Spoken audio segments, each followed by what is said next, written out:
প্রশিক্ষণের নামে ১৪০ কর্মকর্তার বিদেশ ভ্রমণের প্রস্তাব, কেনাকাটায়ও বিলাসী ব্যয়, ১১৮ কোটি টাকার প্রকল্পের যৌক্তিকতা নিয়ে প্রশ্ন। সেটা কি জনগণের স্বার্থ নাকি তাদের নিজের স্বার্থ? শুভেচ্ছা স্টার নিউজ প্রাইমের সঙ্গে আছি আমি শান্তা শারদিন। দেখছিলেন এক্সক্লুসিভ শিরোনাম, এবার অন্যান্য শিরোনাম। প্রায় ২ বছর পর বাংলাদেশিদের জন্য চালু হচ্ছে ভারতের পর্যটন ভিসা, আবেদন শুরু ২৮ জুন, স্বস্তি প্রকাশ। ব্যবসায়িকভাবে আমরা যেমন লাভবান হব, সাথে সাথে আমাদের দেশে যারা পর্যটনের ক্ষেত্রে যারা আছে, যারা বেড়ায় কিংবা যারা চিকিৎসার জন্য যেতে চায়, তাদের জন্য অনেক উপকার হবে বলে আমি মনে করি। চীনের সঙ্গে ১৩টি সমঝোতা স্মারক সই বাংলাদেশের, তিস্তা সহ বিভিন্ন নদী ব্যবস্থাপনায় একমত ঢাকা বেইজিং। জুলাই অভ্যুত্থানের দ্বিতীয় বর্ষপূর্তিতে ১১ দলের ৩৬ দিনের কর্মসূচি, সরকারের বিরুদ্ধে সনদ বাস্তবায়নে গড়িমসির অভিযোগ। লক্ষ্মীপুরে বাসায় ঢুকে ৩ মেয়ে সহ মাকে কুপিয়ে হত্যা, ক্ষুব্ধ জনতার হাতে প্রাণ হারালেন অভিযুক্ত যুবক, তদন্তে পুলিশ। দেশে পরিবার প্রতি বছরে গড়ে ঘুষ দেয় ৫,১২৪ টাকা, সবচেয়ে বেশি ভোগান্তি পাসপোর্ট অফিসে, তথ্য টিআইবির।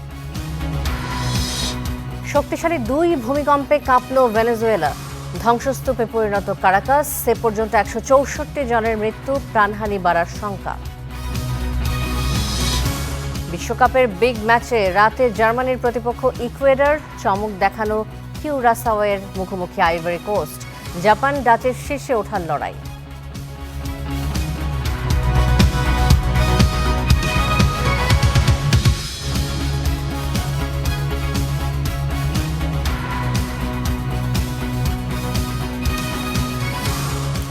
দেখছিলেন স্টার নিউজ প্রাইম শিরোনাম, এবার বিস্তারিত। থামছে না সরকারি কর্মকর্তাদের বিদেশ ভ্রমণ, জরুরি প্রয়োজন ছাড়া ভ্রমণের নিষেধাজ্ঞা থাকলেও সরকারি খরচে ১৪০ কর্মকর্তাকে বিদেশে পাঠাতে চায় জাতীয় জনসংখ্যা গবেষণা ও প্রশিক্ষণ ইনস্টিটিউট। প্রায় ১১৮ কোটি টাকার একটি প্রকল্পে এমন প্রস্তাবনা দিয়েছে তারা। এতে মোট ব্যয় নিয়ে প্রশ্ন তুলেছে পরিকল্পনা কমিশন, যেখানে উচ্চ দামে ১,০০০ কম্পিউটার, গাড়ি, এসি, বিছানাপত্র সহ ক্রীড়া সরঞ্জাম কেনার প্রস্তাবও রয়েছে। বিস্তারিত মাহবুল ইসলামের প্রতিবেদনে। জাতীয় জনসংখ্যা গবেষণা ও প্রশিক্ষণ ইনস্টিটিউট নিপোর্ট স্বাস্থ্য বিভাগের কর্মীদের দক্ষতা উন্নয়নে কাজ করে। রাজধানীর পুরান ঢাকায় সদর দপ্তর সহ দেশজুড়ে আছে এর ৩৫টি কার্যালয়, যেখানে প্রশিক্ষণার্থীদের আবাসিক ব্যবস্থাও রয়েছে। প্রতিষ্ঠানটি ১১৭ কোটি ৫৭ লাখ টাকা ব্যয়ে দক্ষতা উন্নয়নে নতুন একটি প্রকল্প প্রস্তাব পাঠিয়েছে পরিকল্পনা কমিশনে, যা ৩ বছর মেয়াদে বাস্তবায়ন হবে। প্রকল্পে ৫ কর্মকর্তাকে মাস্টার্স বা ডিপ্লোমা ডিগ্রি নিতে এবং ১৩৫ কর্মকর্তাকে স্বল্পমেয়াদী প্রশিক্ষণের জন্য বিদেশ পাঠাতে বরাদ্দ চাওয়া হয়েছে ৯ কোটি ৪৫ লাখ টাকা। যদিও সরকার গেল মে মাস থেকে জরুরি কারণ ছাড়া বিদেশ ভ্রমণে নিষেধাজ্ঞা আরোপ করে রেখেছে। স্বল্পমেয়াদী প্রশিক্ষণে দেখা গেল যে সাধারণ কিছু বিষয়ের উপরে কিছু স্লাইড নিয়ে প্রেজেন্টেশন দিয়ে হোটেলে বসে কিছু আলাপ আলোচনা করে আর কিছু শপিং টপিং করে চলে আসলো। এইসব জিনিস থেকে বেরিয়ে আসতে হবে আমাদের। বিদেশ ভ্রমণের আবদার ছাড়াও ল্যাব স্থাপনের জন্য চাওয়া হয়েছে ১,০৫০টি কম্পিউটার, যার প্রতিটির দাম ২ লাখ টাকা। ২টি গবেষণার খরচ বাবদ ৩০ কোটি টাকা, বিছানাপত্র কিনতে ৪.৫ কোটি টাকা, ক্রীড়া সামগ্রীর জন্য ১.৫ কোটি টাকা, ২টি গাড়ি কিনতে ১ কোটি ৪০ লাখ টাকা, ৫ কোটি ২৫ লাখ টাকার বৈদ্যুতিক সরঞ্জাম সহ ২০০টি এসি কেনার জন্য প্রস্তাব পাঠানো হয়েছে। এই ব্যয় প্রস্তাবকে যৌক্তিক বলছে না পরিকল্পনা কমিশন। প্রকল্পে অস্বাভাবিক ব্যয় নির্ধারণের সংস্কৃতি থেকে বেরিয়ে আসার পরামর্শ বিশেষজ্ঞদের। চাওয়া যাদের অভ্যাস হয়ে গেছে, নেওয়া যাদের অভ্যাস হয়ে গেছে, তাদের কালচারে যতদিন পর্যন্ত পরিবর্তন না আনা যাবে ততদিন পর্যন্ত এটা পরিবর্তন হবে না। এই ধরনের কর্মকর্তা কর্মচারীরা কি চায়, তাদের চাওয়ার পিছনে কি কাজ করে, সেটা কি জনগণের স্বার্থ নাকি তাদের নিজের স্বার্থ, সেইটা বুঝতে হবে রাজনৈতিক নেতৃত্বকে। যখন ওনারা সেটা বুঝতে পারবেন তখনই ওনারা সেটা দমন করতে পারবেন। সরকার বিগত সময়ের অন্তত ১৩০০ প্রকল্প পুনর্মূল্যায়নে কাজ করছে। এমন সময় নিপোর্টের মতো প্রতিষ্ঠানের প্রকল্প প্রস্তাব নিয়ে প্রশ্ন ওঠা স্বাভাবিক বলে মনে করছেন বিশেষজ্ঞরা।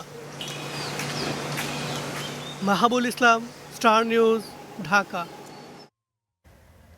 প্রায় 2 বছর পর আবারও বাংলাদেশিদের জন্য চালু হলো ভারতীয় ট্যুরিস্ট ভিসা। বৃহস্পতিবার ভারতীয় ভিসা অ্যাপ্লিকেশন সেন্টার পরিদর্শন শেষে একথা জানিয়েছেন ঢাকায় নবনিযুক্ত ভারতীয় হাইকমিশনার দীনেশ ত্রিবেদী। ভারতের এমন সিদ্ধান্তে মিলেছে মিশ্র প্রতিক্রিয়া। 24-এর গণঅভ্যুত্থানের পর বাংলাদেশিদের জন্য ভিসা কার্যক্রম সীমিত করে ভারত। বন্ধ ছিল ট্যুরিস্ট ভিসা। 2026 সালে নতুন করে আলোচনা শুরু হয় ঢাকা ও দিল্লির মধ্যে। ধাপে ধাপে উদ্যোগ নেওয়া হয় ভিসা কার্যক্রম স্বাভাবিক করার। অবশেষে নবনিযুক্ত ভারতীয় হাইকমিশনার দিলেন নতুন খবর। বৃহস্পতিবার ভিসা অ্যাপ্লিকেশন সেন্টার পরিদর্শন শেষে তিনি বলেন 28 জুন থেকে আবারও শুরু হবে ভিসার আবেদন প্রক্রিয়া। I am very happy to announce that we are resuming our normal visa operation application for tourist visa, which can be submitted from Sunday the 28th of June 2026. পাশাপাশি মেডিকেল ভিসা কার্যক্রম চালু হবে একদম আগের মতো। আমাদের জন্য ভালো, এখানটা মানুষের জন্য ভালো। এটা একটা আমারও সবার পাওনা ছিল, আর আমার পক্ষেও এটা যে প্রথম জিনিসটা আমি যা করলাম অ্যাজ এ হাই কমিশনার। ভারতের পক্ষ থেকে এমন ঘোষণা আসার পর এ নিয়ে শুরু হয়েছে আলোচনা সমালোচনা। অনেকে বলছেন ভিসা কার্যক্রম পুনরায় শুরু হলে ব্যবসা বাণিজ্য ও চিকিৎসার জন্য যাতায়াতে সুবিধা বাড়বে। ভালো, ব্যবসায়িক হোক বা ডক্টর দেখানো হোক, চিকিৎসার ব্যাপার যেটাই হোক, আসলে এটা দুই দেশের জন্যই ভালো। করার জন্য বাইরের সাথে মিট করার জন্য আমরা সব সময়ই ইন্ডিয়াতে মুভ করতাম। তো ভিসা বন্ধ থাকার কারণে আমাদের যে জটিলতাগুলো হয়েছে, দেখা গেছে আমাদের ব্যবসায়িক ভিসাগুলোও প্রপারলি আমরা পাইনি। আমরা তখন 3 জন 4 জনের জন্য আমরা অ্যাপ্লাই করছি, একজনের জন্য পাইছি। এটা আমাদের বাংলাদেশে যেমন স্বার্থ আছে, ইন্ডিয়ারও তেমন স্বার্থ আছে। এই ভিসা সেন্টারগুলো যদি কোনোভাবে বাংলাদেশে আনা যেত তাহলে হয়তো বা আমাদের জন্য যারা হচ্ছে আন্ডারগ্রেডে বাইরে যেতে চায় তাদের জন্য আরও সহজ হতো আর কি। কেউ কেউ বলছেন ভারত অনেকটা বাধ্য হয়েই ট্যুরিস্ট ভিসা চালুর ঘোষণা দিয়েছে, কারণ দেশটির স্বাস্থ্য ও পর্যটন খাত অনেকটা নির্ভর করে বাংলাদেশিদের উপর। বেসিক্যালি এটা হলো ইন্ডিয়ার বেনিফিট সবচেয়ে বেশি। জানি দীর্ঘ কয়েক বছর থেকে এসব বন্ধ রাখার কারণে তাদের হোটেলগুলো বা তাদের যেগুলো ট্যুরিস্ট কেন্দ্রিক ব্যবসা বা হাসপাতাল, এগুলোতে তারা আসলে লসের মুখে পড়ে গেছে। প্রাথমিকভাবে ঢাকা, চট্টগ্রাম, সিলেট, রাজশাহী ও খুলনা থেকে ভারতীয় ভিসার জন্য আবেদন করা যাবে। পর্যায়ক্রমে অন্যান্য শহরেও চালু হবে এই কার্যক্রম। হাবিবুর রহমান অফি, স্টার নিউজ, ঢাকা। তারেক রহমান ও তার সরকারের প্রতি অকুণ্ঠ সমর্থনের কথা জানিয়েছেন চীনের প্রধানমন্ত্রী লি চিয়াং। বৃহস্পতিবার চীনের বেইজিংয়ে এক সংবাদ সম্মেলনে এই কথা জানিয়েছেন প্রধানমন্ত্রীর পররাষ্ট্র উপদেষ্টা হুমায়ুন কবির। তিনি বলেন যে মিয়ানমারের সঙ্গে আলোচনার ভিত্তিতে রোহিঙ্গা সংকট সমাধানের বিষয়েও ঢাকার পাশে থাকার অঙ্গীকার করছেন চীনের প্রধানমন্ত্রী। ব্রিফিংয়ে মাহদি আমিন বলেন বাংলাদেশে বাণিজ্য ও বিনিয়োগ বাড়ানোর বিষয়ে দুই প্রধানমন্ত্রী কথা বলেছেন। তিস্তা মহাপরিকল্পনা নিয়েও হয়েছে আলোচনা। এ সময় ব্রিক্সে বাংলাদেশের যুক্ত হবার বিষয়ে চীন তার সমর্থনের কথা জানিয়েছে বলেও জানান মাহদি আমিন। দুই নেতার সাক্ষাতে 13টি সমঝোতা স্মারক সই হয়েছে। প্রধানমন্ত্রীর চীন সফর নিয়ে খবর জানাতে বেইজিং থেকে যুক্ত হচ্ছেন আমাদের সাথে সহকর্মী জাকারিয়া আহমেদ। তার কাছে চলে যাচ্ছি। জাকারিয়া, চীন সফরের 3য় দিন পার হলো। এই যে বেইজিংয়ে প্রধানমন্ত্রী তারেক রহমান অবস্থান করছেন, বাংলাদেশের জন্য আসলে কি কি সম্ভাবনার দুয়ার খুলে দিল এই সফর, যদি জানাতেন। কিছুক্ষণ আগেই প্রধানমন্ত্রীর দুই উপদেষ্টা সংবাদ সম্মেলন করেছেন, উপদেষ্টা মাহদি আমিন এবং উপদেষ্টা হুমায়ুন কবির। কারণ আজকে প্রধানমন্ত্রী তারেক রহমানকে স্বাগত জানিয়েছেন, অভ্যর্থনা জানিয়েছেন চীনের ঐতিহাসিক সেই গ্রেট হলে চীনের প্রধানমন্ত্রী লি কিয়াং। তার আমন্ত্রণেই প্রধানমন্ত্রী তারেক রহমান চীন সফরে এসেছেন। তার 4 দিনের চীন সফরের আজকে 3য় দিন। আজকে বিকেল বাংলাদেশ সময় 5টায় তিনি চীনের গ্রেট হলে স্ত্রী জুবাইদা রহমানকে সাথে নিয়ে যান। তখন তাকে লাল গালিচা সংবর্ধনা দেওয়া হয়, সেখানে তাকে গার্ড অফ অনার দেওয়া হয়েছে এবং বলা যায় যে চীনের যে রাষ্ট্রীয় যে অভ্যর্থনা সেটি তাকে জানানো হয়েছে এবং সেখানে কুশল বিনিময় করেছেন দুই নেতা। তারা একান্তে বৈঠক করেছেন এবং বৈঠকের পরে 13টি সমঝোতা স্মারক সই করা হয়েছে। এর পরেই এবং এরপরেই তিনি তার দেয়া যে নৈশভোজ লিখিয়াংয়ে সেই নৈশভোজে তিনি অংশ নিয়েছেন এবং নৈশভোজে অংশ নেওয়ার পরে তিনি তার আমার ঠিক বাম পাশে, আমি দেখাতে পারছি না কারণ বাইরে অন্ধকার, ঠিক বাম পাশে যে স্টেট হাউস সেখানে আমাদের প্রধানমন্ত্রী তারেক রহমান তিনি থাকছেন। একটি বিষয় জানিয়ে রাখি যে কি হয়েছে দুই নেতার বৈঠকে, সেই বিষয়গুলো নিয়ে আগ্রহ যে এরকম রয়েছে ঠিক তেমনি প্রত্যাশাও রয়েছে। আমরা সেই সংবাদ সম্মেলনে আমরা স্টার নিউজ সেটি কাভার করেছি, আমরা দেখানোর চেষ্টা করেছি এবং জানারও চেষ্টা করেছি যে বাংলাদেশের প্রধানমন্ত্রী তারেক রহমানের সঙ্গে লি কিয়াংয়ের যে বৈঠক সেখানে কোন কোন বিষয়গুলো আলোচিত হয়েছে। যেটি আমরা জানতে পারলাম যে বাংলাদেশের সঙ্গে চীনের যে 50 বছরের সম্পর্ক, অর্থাৎ 5 দশকের যে সম্পর্ক, সেই সম্পর্ক নতুন মাত্রা পেয়েছে এই সফরের মধ্য দিয়ে, প্রধানমন্ত্রী তারেক রহমানের এই সফরের মধ্য দিয়ে।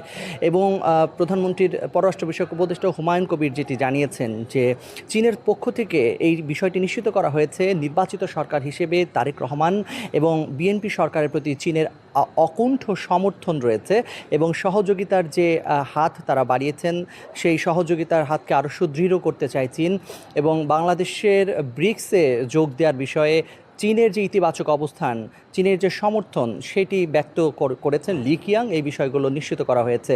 পাশাপাশি বাংলাদেশে বিনিয়োগ বাড়ানোর জন্য, বাণিজ্যের সম্প্রসারণের জন্য যে সুযোগ কিংবা যে বলা যায় যে ধরনের সুযোগ সুবিধা রয়েছে সেইগুলো প্রধানমন্ত্রী তারেক রহমান তুলে ধরেছেন এবং পাশাপাশি লি কিয়াংয়ের পক্ষ থেকেও বাংলাদেশের সঙ্গে চীনের যে বাণিজ্য সম্পর্ক তাকে আরও অনন্য উচ্চতায় নেওয়ার সম্ভাবনা কিংবা আলোচনা হয়েছে। বিশেষ করে চীনে বাংলাদেশের পণ্য রপ্তানির জায়গা বাড়ানোর ক্ষেত্র হিসেবে আলোচনা হয়েছে। আমরা যেটি জানতে পেরেছি যে বাংলাদেশের আমাদের যে জাতীয় ফল কাঁঠাল, সেই কাঁঠাল চীনের বাজারে খুব শিগগিরই আসবে, এই বিষয়টি নিশ্চিত হয়ে গেছে। এর পাশাপাশি ঔষধ পণ্য বা সেইটিও কিভাবে রপ্তানি করা যায় সেই বিষয়গুলো নিয়ে আলোচনা হয়েছে।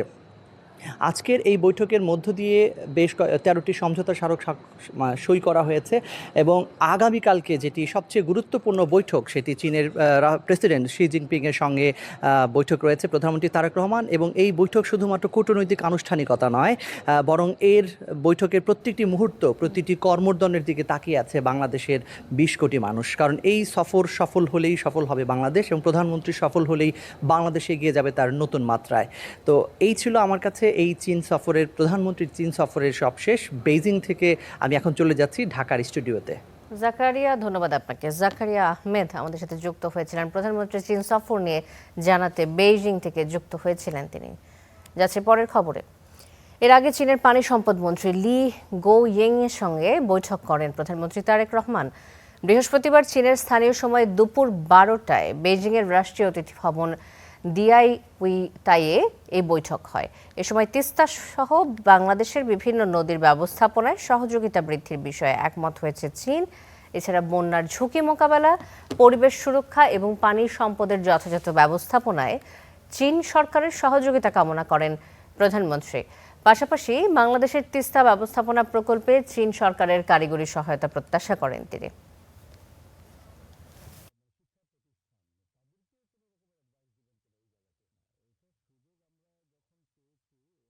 এই সফরের উদ্দেশ্য হল বাংলাদেশের ভূ রাজনৈতিক ও কৌশলগত অবস্থান, ভারসাম্যপূর্ণ পররাষ্ট্রনীতি, বাংলাদেশে চীনা বিনিয়োগ বৃদ্ধি, কর্মসংস্থান সৃষ্টি, দ্বিপাক্ষিক বাণিজ্যের প্রসার, জনগণের সাথে জনগণের সুসম্পর্ককে আরও জোরদার করা এবং শিক্ষা, সংস্কৃতি, তথ্য, প্রযুক্তি ও স্বাস্থ্যসহ জনস্বার্থের সাথে সংশ্লিষ্ট যে বিষয়গুলো রয়েছে সেখানে দুই দেশের মধ্যে সহযোগিতাকে আরও জোরালো করা।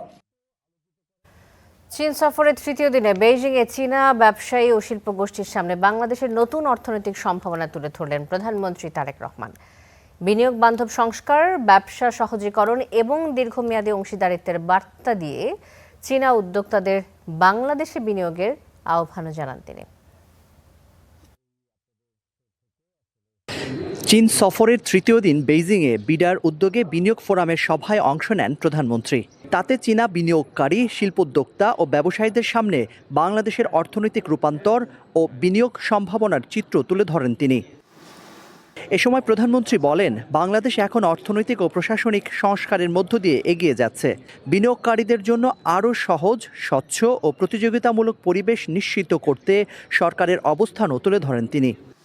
We are inviting Chinese companies to extend their value chain into Bangladesh. We can help Chinese companies serve global markets while benefiting from growing large domestic demand. This is a complementary, practical and win-win relationship. We are targeting bureaucratic inertia head-on. We are improving long-term policy continuity, reducing overlapping regulatory processes, and digitalizing government services to improve transparency, predictability and speed. Foreign investors can expect non-discriminatory treatment. চীনা বিনিয়োগকারীদের জন্য বিশেষ অর্থনৈতিক অঞ্চল, উন্নত শিল্প অবকাঠামো এবং ওয়ান স্টপ সেবার সুবিধার কথা তুলে ধরে বেইজিংয়ে বাংলাদেশের প্রথম ইনভেস্টমেন্ট অফিস চালুর উদ্যোগের কথাও জানান Tarique Rahman. Today, I am also happy to announce that soon we will be opening our first investment office in China. Our objective is simple. Chinese investors should not have to wait until they arrive in Bangladesh to receive support.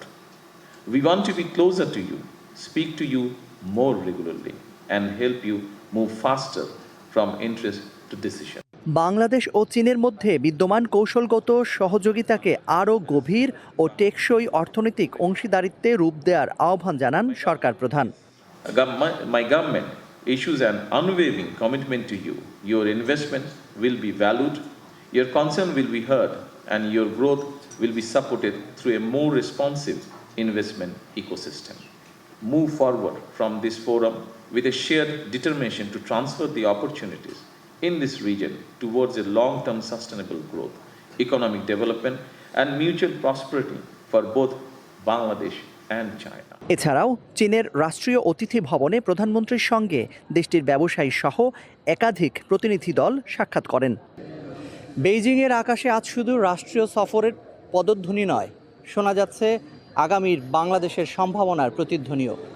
প্রধানমন্ত্রী তারেক রহমানের এই চীন সফর তাই হতে পারে বাণিজ্য, বিনিয়োগ আর আঞ্চলিক সহযোগিতার ক্ষেত্রে নতুন সম্ভাবনার দুয়ার উন্মোচনের এক অবিস্মরণীয় মুহূর্ত। পৃথিবীর অন্যতম পরাশক্তির সঙ্গে সম্পর্ককে আরও গভীর করার এই প্রচেষ্টা তাই গুরুত্ব পাচ্ছে দুই দেশের কূটনৈতিক মহলেও।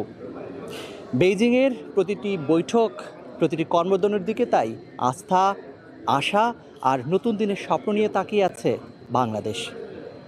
জাকারি আহমেদ, স্টার নিউজ, বেইজিং, চীন। শহীদ রাষ্ট্রপতি জিয়াউর রহমান বহুমুখী পররাষ্ট্রনীতি গড়ে তুলেছিলেন। সে ধারাবাহিকতায় প্রধানমন্ত্রী তারেক রহমান দেশকে এগিয়ে নিয়ে যাচ্ছেন বলে জানিয়েছেন বিএনপির সিনিয়র যুগ্ম মহাসচিব রুহুল কবির রিজভী। সকালে রাজধানীর নয়াপল্টনের কেন্দ্রীয় কার্যালয়ে সংবাদ সম্মেলনে এসব জানান তিনি। রুহুল কবির রিজভী বলেন, প্রধানমন্ত্রী চীন সফরে রয়েছেন। ফ্যাসিস্ট আমলের একমুখী পররাষ্ট্রনীতি থেকে সরে সরকার এখন যে বহুমুখী পররাষ্ট্রনীতিতে স্থানান্তর হয়েছে, এই সফরের মধ্য দিয়ে সেটাই প্রকাশ হয়েছে। পরে বাজেট প্রসঙ্গে প্রশ্নের জবাবে তিনি বলেন যে মুদির দোকানকে ভ্যাটের আওতায় আনা ঠিক হবে না, সরকার এ ব্যাপারে ইতিবাচক ভূমিকা রাখবে। এ সময় কলকাতার ঐতিহাসিক সোহরাওয়ার্দী অ্যাভিনিউ সড়কটির নাম পরিবর্তন করে গোপাল মুখার্জি রোড রাখার বিষয়ে নিন্দা ও প্রতিবাদ জানান। শহীদ রাষ্ট্রপতি জিয়াউর রহমান যেমন সেই সময়ের ৭২ থেকে ৭৫-এর একমুখী এক দেশদর্শী পররাষ্ট্রনীতি থেকে গোটা বিশ্বে একটি স্বাধীন দেশের পররাষ্ট্রনীতি কি হওয়া উচিত, এই যে ওপেন আপ করা, সেটা জিয়াউর রহমান করেছিলেন। বাংলাদেশ যে কোনো দেশের সাথে বন্ধুত্ব করতে পারে, তার সাথে অর্থনৈতিক, সামাজিক নানা সম্পর্ক গড়ে তুলতে পারে, সাংস্কৃতিক সম্পর্ক গড়ে তুলতে পারে। জুলাই অভ্যুত্থানের দ্বিতীয় বর্ষপূর্তি সামনে রেখে ৩৬ দিনের কর্মসূচি দিয়েছে ১১ দলীয় ঐক্য। এর মধ্যে রয়েছে জুলাইয়ের গ্রাফিতি অঙ্কন, চিত্র প্রদর্শনী, সভা, সেমিনার ও বিক্ষোভ সমাবেশ। দুপুরে জামাত কার্যালয়ে জোটের লিয়াজো কমিটির বৈঠক শেষে এই কর্মসূচি ঘোষণা করেন সমন্বয়ক হামিদুর রহমান আজাদ। এ সময় তিনি বলেন যে এসব কর্মসূচির লক্ষ্য জুলাই নিয়ে জনসচেতনতা, চলমান আন্দোলন জোরদার ও ফ্যাসিবাদী আমলের গুম খুনের দ্রুত বিচারের দাবি সামনে আনা।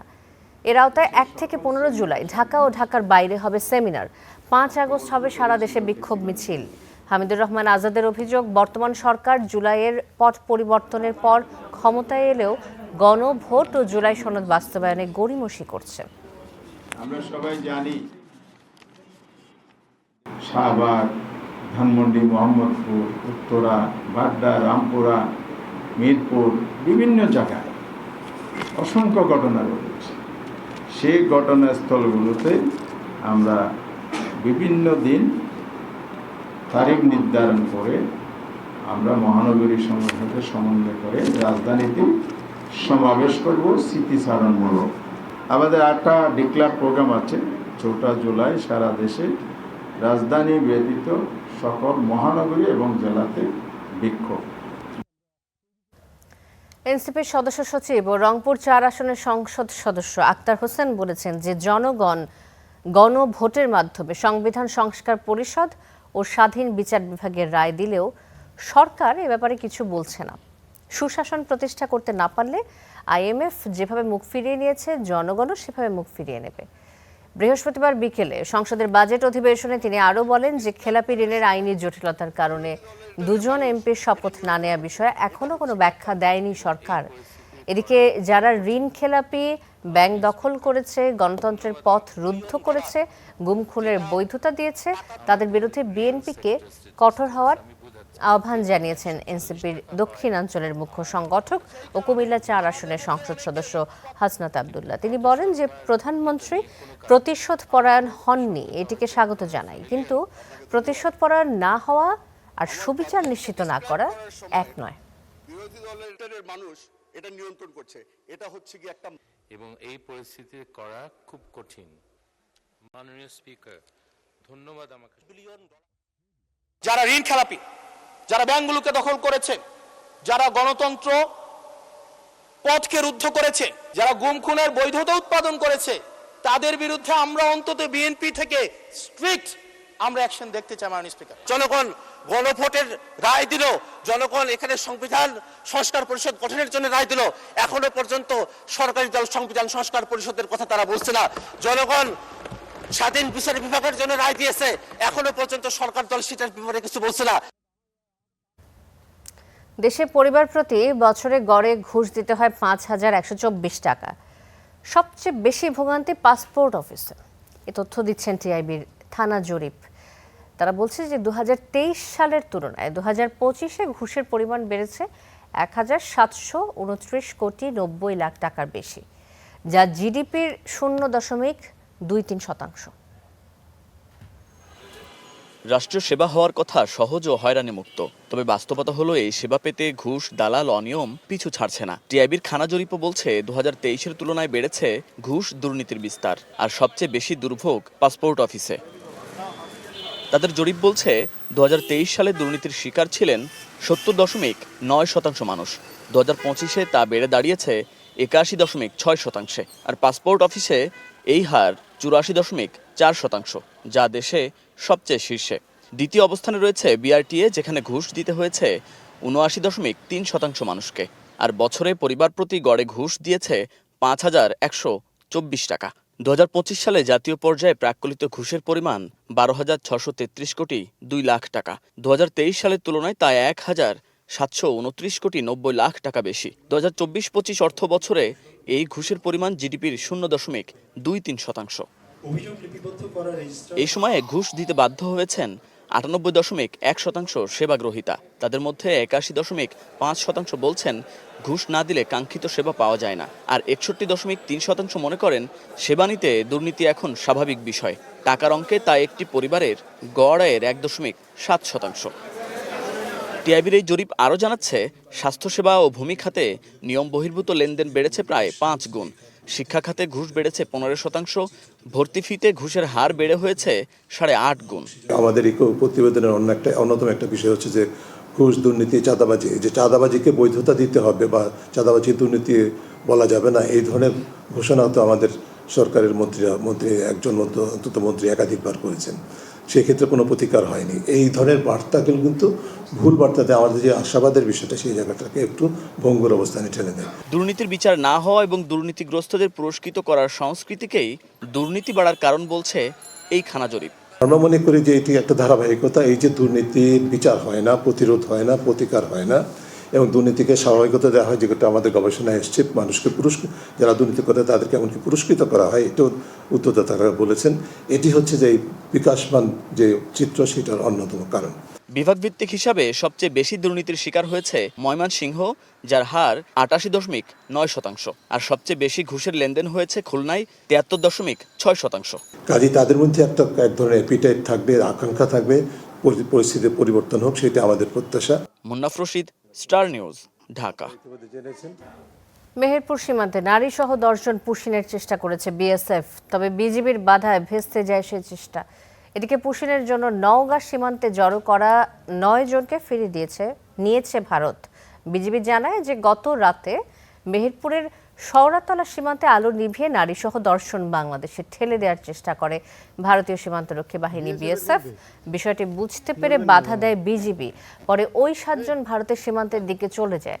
এদিকে গতকাল পুশিনের জন্য নওগাঁ সীমান্তে জড়ো করা নারী ও শিশু সহ ৯ জনকে ফিরিয়ে নিয়েছে বিএসএফ। অনুপ্রবেশ ও পুশিন ঠেকাতে কঠোর অবস্থানে আছে বিজিবি ও সীমান্ত এলাকার বাসিন্দারা।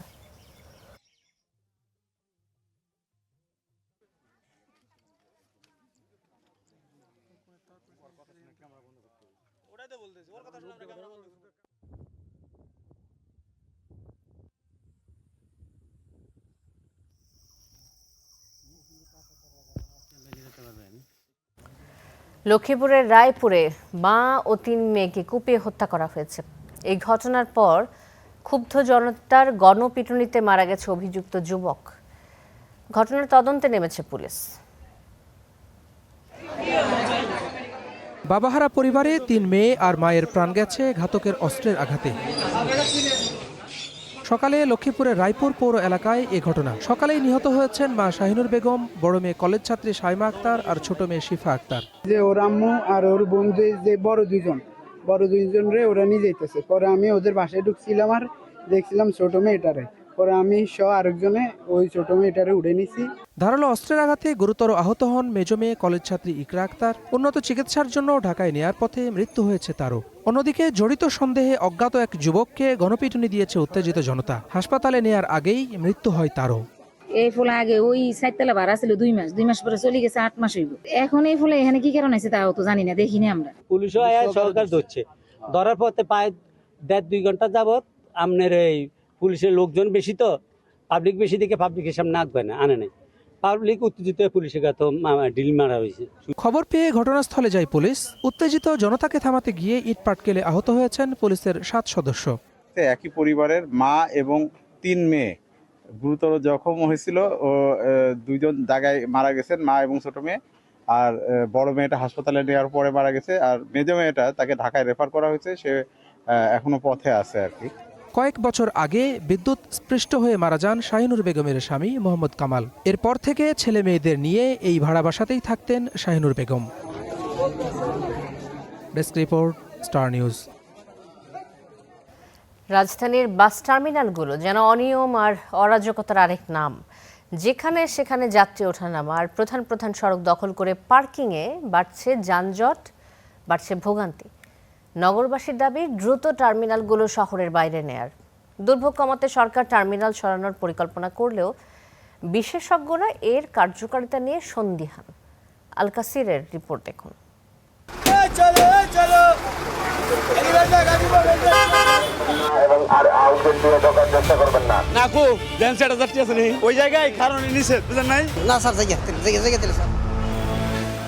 রাজধানীর মহাখালী বাস টার্মিনাল। টার্মিনালের ভেতর বিশাল জায়গা রেখে তেজগাঁও শিল্পাঞ্চল থেকে মহাখালী পর্যন্ত প্রধান সড়কে পার্কিং করা হয় শত শত বাস। কাউন্টার থেকে যাত্রী না তুলে রাস্তা থেকেই যাত্রী ওঠানামার প্রতিযোগিতাও চলে। ফলাফল বনানী থেকে বিমানবন্দর মহাসড়ক যানজটে স্থবির। অনিয়ম ঠেকাতে রাস্তায় ট্রাফিক পুলিশ, কমিউনিটি পুলিশের তৎপরতা থাকলেও তার থোড়াই কেয়ার করেন পরিবহন মালিক, শ্রমিকরা। কাউন্টার ভিতরে বাইরে থেকে কেন যাত্রী তুলতেছেন? বাইরে তো না, মনে করেন আমার গাড়িগুলো বাইরে তো যাত্রী উঠে, বুঝছেন, টুকটাক।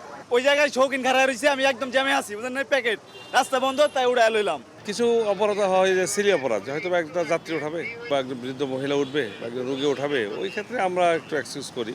আদারওয়াইজ আমরা গাড়িগুলো ধরে প্রসিকিউশন দিই তারপরে যে এমন হয় গাড়ি রেখে ড্রাইভার চলে গেছে, ড্রাইভার আমি খুঁজে পেলাম না, সেক্ষেত্রে আমরা রেখারের মাধ্যমে সেটা ডাম্পিং স্টেশনে পাঠিয়ে দিই। ঢাকার সবচেয়ে ব্যস্ততম এলাকা গুলিস্তান। ফুলবাড়িয়া বাস টার্মিনাল ঘিরে রাত দিন বাস মালিক শ্রমিকদের অরাজকতা। গোলাপশাহ মাজার থেকে শুরু করে বংশাল হয়ে তাঁতিবাজার পর্যন্ত রাস্তার দুই পাশেই পার্কিং করে রাখা বাস।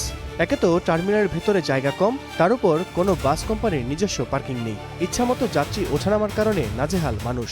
আজকে যেরকম অবস্থা দেখতেছেন, কালকে এসেও এই অবস্থায় দেখবেন।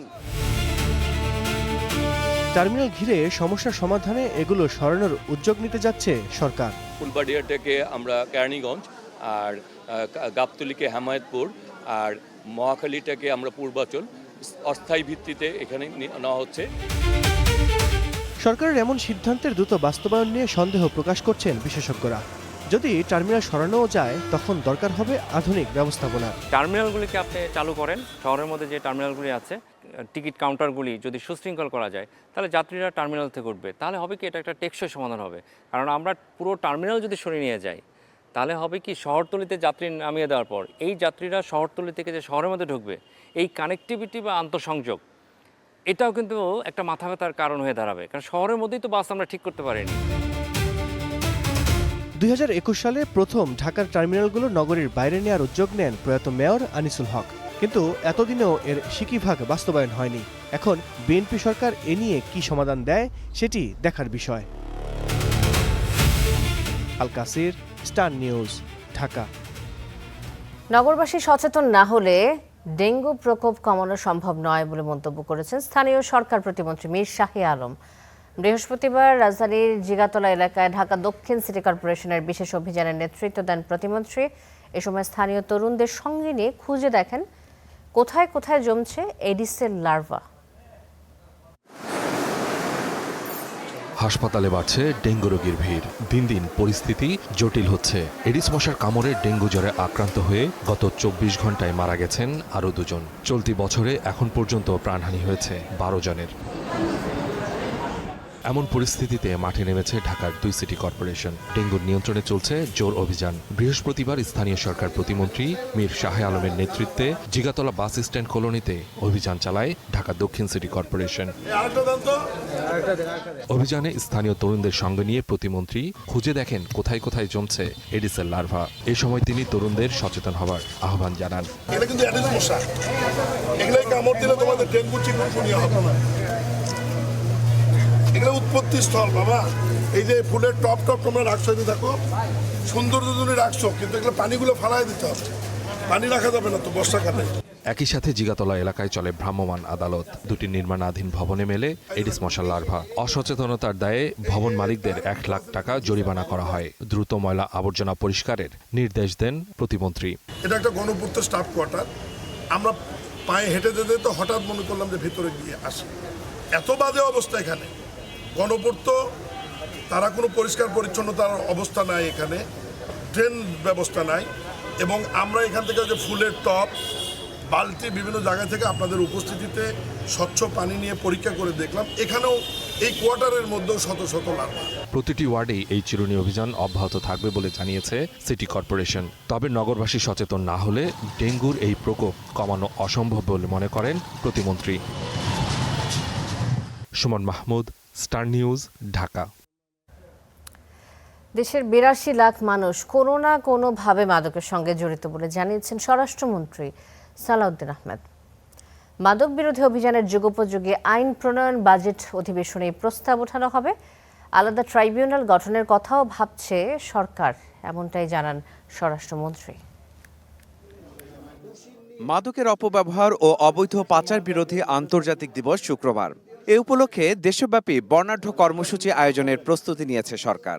বৃহস্পতিবার সচিবালয়ে সংবাদ সম্মেলনে মানুষকে মাদকের হাত থেকে বাঁচাতে নানা উদ্যোগের কথা তুলে ধরেন স্বরাষ্ট্রমন্ত্রী। দেশে বর্তমানে প্রায় 82 লাখ মানুষ কোনো না কোনো ধরনের মাদক, অবৈধ মাদক ব্যবহার করছেন। বিপুল সংখ্যক তরুণ আজ মাদকের উপর নির্ভরশীল হয়ে পড়েছে। তাদের এখনই চিকিৎসা প্রয়োজন। এই লক্ষ্যে বর্তমান সরকার মাদকাসক্তির চিকিৎসা সেবাকে উন্নত এবং সহজলভ্য করার জন্য কাজ করছে। মাদক নির্মূলে বর্তমানে দুর্বল আইনের কথা উল্লেখ করে স্বরাষ্ট্রমন্ত্রী বলেন, অপরাধীরা সংগঠিত, তাই তাদের বিরুদ্ধে ব্যবস্থা নিতে যুগোপযোগী আইন প্রণয়নের পথে হাঁটছে সরকার। এজন্য আলাদা ট্রাইব্যুনাল গঠনের কথাও বলেন তিনি। হয়তো কয়েকটা এজেন্সি মাদক দ্রব্যের বিরুদ্ধে অভিযান চালায়, তারা মামলা দায়ের করে, তা এন্ড অব দি ডে দেখা যায় এই যে মামলা জটের কারণে বেনিফিটটা চলে যায় এই আসামির কাছে। এখন সেই পরিস্থিতি থেকে মুক্ত পাওয়ার জন্য আমরা মাদক দ্রব্যের জন্য আলাদা ট্রাইব্যুনাল সৃজনের প্রস্তাব দিয়েছি, পাশাপাশি এখতিয়ার সম্পন্ন আদালতও থাকবে। ঢাকা সহ 3টি বিভাগীয় শহরে মাদক নিরাময় কেন্দ্রের সংখ্যা বাড়ানোর সিদ্ধান্ত নেওয়া হয়েছে বলে জানান স্বরাষ্ট্রমন্ত্রী।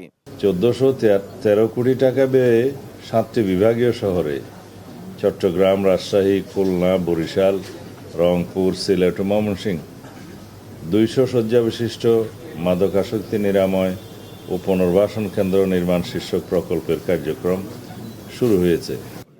মাদক নিয়ে কাজ করা বিভিন্ন প্রতিষ্ঠানের প্রশংসা করেন স্বরাষ্ট্রমন্ত্রী। মাদক বিরোধী অভিযান সফল করতে 73টি প্রতিষ্ঠানকে এবার 1,40,00,000 টাকা প্রদান করা হয়েছে বলেও জানান তিনি। Mahadi Hasan, Star News, Dhaka. HSC সমমানের পরীক্ষার নতুন নজরদারির ঘোষণা শিক্ষামন্ত্রীর। এবার কেন্দ্রে বডি ক্যামেরা ব্যবহার করবেন পুলিশ সদস্যরা। প্রশ্ন ফাঁস বা যে কোনো অনিয়মে আবারও দিয়েছেন কঠোর ব্যবস্থার হুঁশিয়ারি। এনটিআরসি এর মাধ্যমে এবছর ৭৭,০০০ শিক্ষক নিয়োগের কথা জানিয়ে বলেছেন যে মাদ্রাসা শিক্ষকদের বকেয়া বেতন দেয়া হবে জুলাইয়ের মধ্যে। নকল ও অনিয়ম ঠেকাতে গত এসএসসি পরীক্ষা থেকেই কেন্দ্রে বসেছে সিসিটিভি ক্যামেরা। আসন্ন এইচএসসি ও সমমানের পরীক্ষায় বডি ক্যাম ব্যবহার করবেন পুলিশ সদস্যরা। ক্যামেরা ক্লাসরুমে থাকবে এবং এবার পুলিশ বডি ক্যামেরা নিয়ে ঘুরবে। বরিশাল শিল্পকলা একাডেমিতে কেন্দ্র সচিবদের সঙ্গে মতবিনিময় সভায় শিক্ষামন্ত্রী আবারও জানান, প্রশ্নপত্র ফাঁস বা পরীক্ষায় অনিয়মে জড়িতদের বিরুদ্ধে কঠোর ব্যবস্থা নেওয়া হবে। কোশ্চেন আউট হতে দেওয়া যাবে না, হলে পরে কঠিন পানিশমেন্টের ব্যবস্থা করা হবে, কোনো ছাড় দেওয়া হবে না। এমন পানিশমেন্ট হবে যে সারা জীবন বাংলাদেশ মনে থাকবে। মাদ্রাসা শিক্ষা প্রসঙ্গে জানান, ইবতেদায়ী মাদ্রাসাগুলোকে প্রথমে নিয়ন্ত্রণ কাঠামোতে এনে পরে ধাপে ধাপে নিশ্চিত করা হবে সুযোগ সুবিধা। এছাড়া মাদ্রাসা শিক্ষকদের মে জুনের বকেয়া বেতন জুলাইয়ের মধ্যে দেওয়ার আশ্বাসও দেন তিনি। যে কদিন থাকবো এদেশে শিক্ষা ব্যবস্থার পরিবর্তন করে ছাড়বে ইনশাআল্লাহ। বেতন সময় মতো পেতেই হবে, বেতন পেলেই সবকিছু ঠিক মতো চলে। জুলাই মাসে মে জুন 2টারই বেতন আপনারা পেয়ে যাবেন, এরপর থেকে আর এটা হবে না। উচ্চশিক্ষায় সেশন জট নিরসনেও কঠোর অবস্থানের কথা তুলে ধরেন শিক্ষামন্ত্রী। জানান, শতবর্ষী স্কুল কলেজগুলোকে সরকারি করার প্রস্তাব মন্ত্রিসভায় উত্থাপন করা হয়েছে। ফরহাদ বিন নূর, স্টার নিউজ, বরিশাল। কাল পবিত্র আশুরা। শোক শ্রদ্ধায় দিনটি পালনে ঐতিহ্যবাহী হোসেনি দালান সহ বিভিন্ন ইমামবাড়ায় চলছে শেষ মুহূর্তের প্রস্তুতি। জোরদার করা হয়েছে নিরাপত্তা ব্যবস্থা। ক্ষমতার কাছে মাথা নত নয়, সত্য ন্যায়ের পথে অবিচল থাকার এক চিরন্তন প্রতীক কারবালা। মরুর প্রান্তরে সংঘটিত সেই বিয়োগান্তক ঘটনা আজও শেখায় অন্যায়ের বিরুদ্ধে দৃঢ় অবস্থানের পাঠ। পবিত্র আশুরা সামনে রেখে শোকের আবহ রাজধানী জুড়ে। হিজরি 61 সালের 10ই মুহররম ফোরাত নদীর তীরে রচিত হয় আত্মত্যাগের এক অনন্য ইতিহাস। মহানবী হজরত মুহাম্মদ সাল্লাল্লাহু আলাইহি সাল্লামের দৌহিত্র হজরত ইমাম হোসেন রাদিয়াল্লাহু তাআলা আনহু ও তার বিশ্বস্ত সঙ্গীরা অন্যায়ের কাছে আপোষ না করে শাহাদাত বরণ করেন। কারবালার সেই ঘটনা ইসলামের ইতিহাসে সত্য ও ন্যায়ের জন্য সর্বোচ্চ ত্যাগের প্রতীক হয়ে আছে যুগের পর যুগ। কালো পতাকার শোকের ব্যানারে সজ্জিত ঐতিহাসিক হোসেনি দালান। কারবালার স্মৃতিকে ধারণ করে সেখানে ভিড় করছেন ধর্মপ্রাণ মুসলমানরা।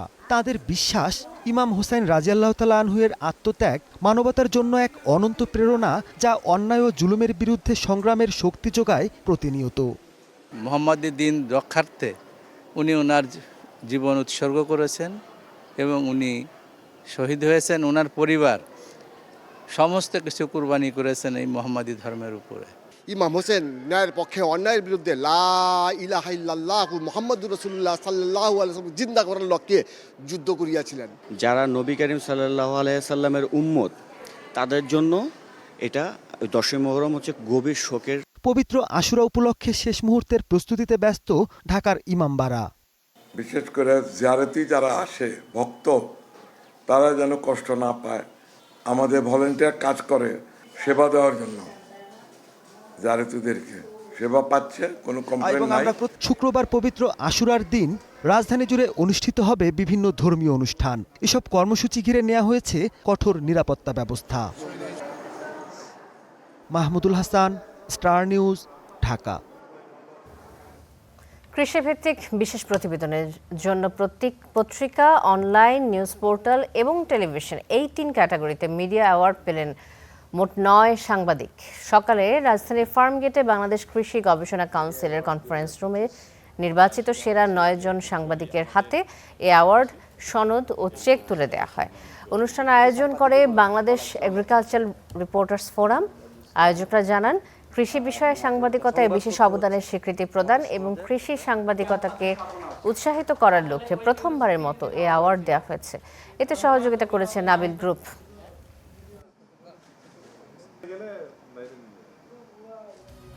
দেশের বাইরের খবর জানাবো। পরপর 2 শক্তিশালী ভূমিকম্পে লন্ডভন্ড ভেনেজুয়েলা। রিক্টার স্কেলে কম্পন দুটির মাত্রা ছিল যথাক্রমে 7.2 এবং 7.5। রাজধানী কারাকাস থেকে মাত্র 168 কিলোমিটার দূরে ছিল এই কম্পনের উৎস।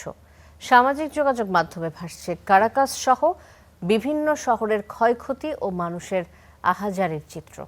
প্রাণহানি বেড়ে দাঁড়িয়েছে 164 জনে, আহত প্রায় 1000। ধসে পড়া বহু ভবনের নিচে আটকা পড়েছে হাজারো মানুষ। দেশ জুড়ে জরুরি অবস্থা ঘোষণা করেছে সরকার। প্রবল ভূকম্পন, আতঙ্কিত মানুষ প্রাণ ভয়ে যখন এই কম্পাউন্ড থেকে বের হওয়ার চেষ্টা করছে, ঠিক তখনই ধসে পড়ে ছাদের একাংশ। ভয়ঙ্কর এই দৃশ্য ভেনেজুয়েলার সিমন বলিভার আন্তর্জাতিক বিমানবন্দরে। বুধবার স্থানীয় সময় সন্ধ্যায় পরপর 2টি ভূমিকম্পে এভাবেই কেঁপে ওঠে দক্ষিণ আমেরিকার দেশটি। এরই মধ্যে সামাজিক যোগাযোগ মাধ্যমে ভাইরাল ক্ষয়ক্ষতির দৃশ্য। প্রকাশিত ভিডিও ফুটেজে দেখা যায় বহু বাড়িঘর ধসে পড়েছে, ধ্বংসস্তূপের নিচে চাপা পড়ে আছে বহু মানুষ।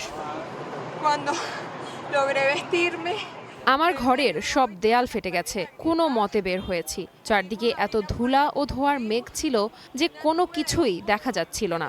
নিচে যখন নামলাম মনে হলো কোনো হরর সিনেমার দৃশ্য দেখছি। ধ্বংসস্তূপ টপকে এগোতে হয়েছে। আমাদের ভবন থেকে আমি শুধু একটি পরিবারকে বের হতে দেখেছি।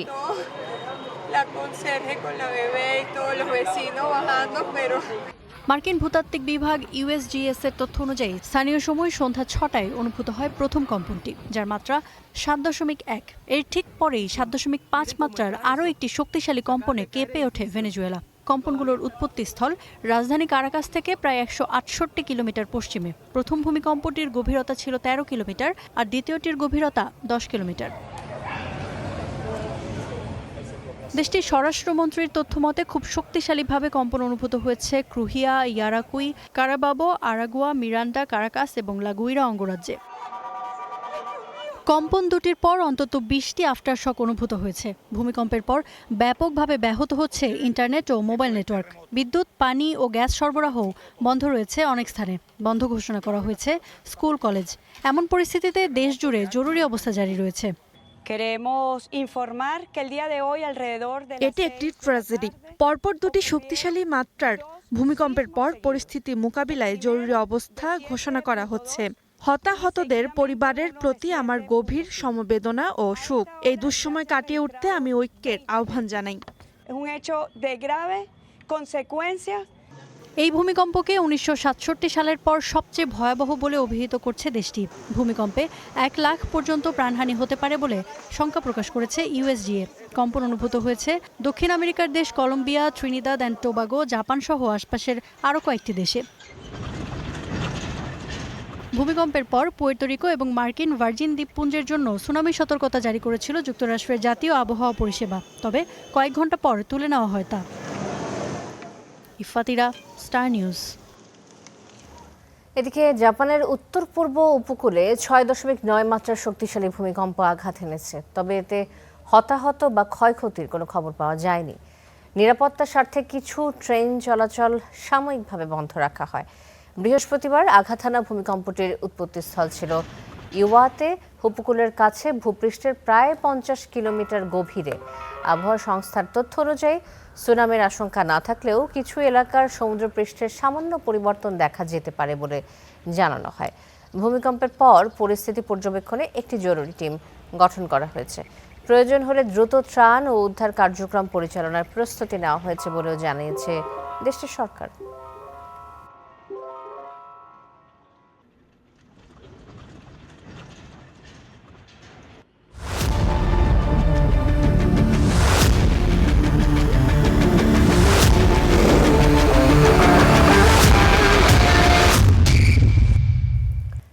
ফুটবল বিশ্বকাপ 2026-এর খবর।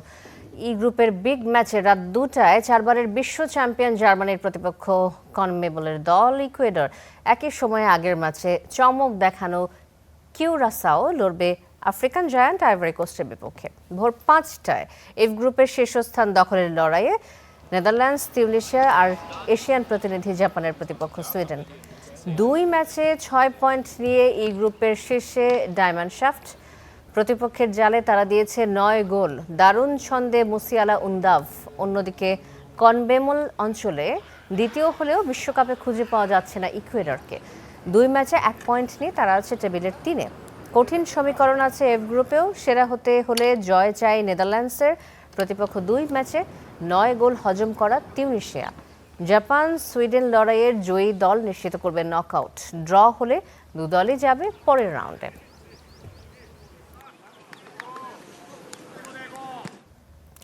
ব্রাজিলের গ্রুপ পর্ব শেষ। অপেক্ষা এখন নকআউটের মহারণের। কিন্তু কার্লো আনচেলত্তির দলের সামনে দাঁড়াবে কে? এশিয়ার চমক জাপান, ইউরোপের শক্তিশালী নেদারল্যান্ডস নাকি সুইডেন? শেষ 32-এ সেলেসাওদের প্রতিপক্ষ নিয়ে চলছে হিসাব নিকাশ। বিস্তারিত তানজিম ঐশীর রিপোর্ট। একদিকে নকআউটে ব্রাজিল, অন্যদিকে পোস্টার বয় নেইমার জুনিয়রের প্রত্যাবর্তন। গ্রুপ পর্বের শেষ ম্যাচটা তাই দর্শকদের জন্য ছিল আগ্রহের কেন্দ্রবিন্দুতে। গ্রুপ পর্বে দুর্দান্ত ছন্দে থাকা ব্রাজিল এখন প্রস্তুত নকআউট মঞ্চের জন্য। 3 ম্যাচে 7 পয়েন্ট নিয়ে গ্রুপ সির চ্যাম্পিয়ন হয়ে পরের পর্বে উঠেছে সেলেসাওরা। এবার শুরু নকআউটের হিসেব নিকেশ। সেরা 32-এ তাদের প্রতিপক্ষকে। টুর্নামেন্টের সূচি অনুযায়ী সি গ্রুপের চ্যাম্পিয়ন ব্রাজিল দ্বিতীয় রাউন্ডে খেলবে এফ গ্রুপের রানার আপ দলের সঙ্গে। আর এই মুহূর্তে সেই অবস্থানে রয়েছে এশিয়ার শক্তিশালী দল জাপান। তবে এই ছিল স্টার নিউজ প্রাইমের সঙ্গে থাকার জন্য ধন্যবাদ সবাইকে।